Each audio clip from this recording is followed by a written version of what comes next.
काल गुरुवारी एअर इंडियाचा जो विमान आहे तर तो अहमदाबाद या ठिकाणी त्याचा अपघात झालेला आहे आणि या अपघातामध्ये जो को पायलट आहे तर दीपक पाठक तर याचा दुर्दैवी मृत्यू झाल्याची बातमी जी येते आहे तर आपल्यासोबत त्यांची चुलत बहीण आहे तर आपण त्यांच्याशी बातचीत करणार आहोत।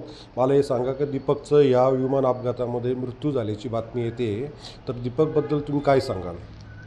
माझा चुलत भाऊ दीपक बाळासाहेब पाठक राहणार प्रॉपर गाव आमचं निफाड नायतळा आणि तो माझे चुलते गोदीत सर्व्हिसला असल्यामुळं त्या मुलांचं पालनपोषण सगळं मुंबईमध्ये झालं आणि मुंबईमध्ये शिक्षण घेतल्यानंतर माझ्या चुलत्याला हा एकटाच मुलगा आहे तर त्याचा आम्हाला अशी बातमी येते की त्याचा विमानमध्ये दुर्दैव मृत्यू झाला आहे।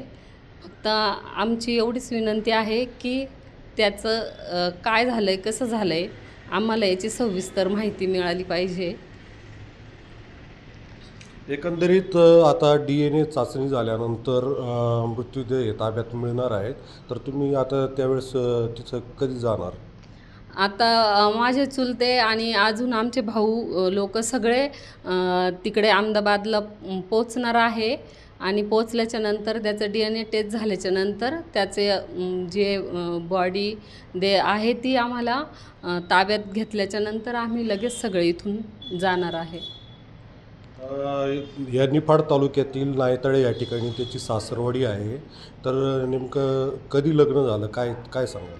त्याचं लग्न आता निफाड नायतळा इथेच झालं कारण त्याचे सासरे जे आहे ते नायतळा एज्युकेशन खात्यामध्ये सर्व्हिसला असल्यामुळे त्याची सासरवाडी तिथेच झाली, लग्नही तिथेच झालं। आता लग्नाला त्याच्या 2 वर्ष झालेले आहे, मूलबाळ अजून काही नाही।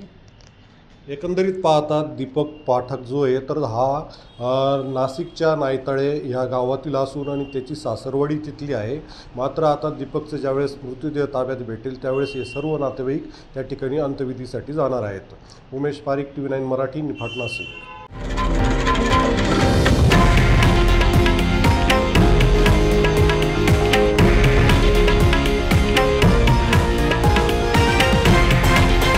हे आहे देशातील नंबर 1 न्यूज नेटवर्क आणि आपण पाहत आहात TV9 मराठी, एकमेव।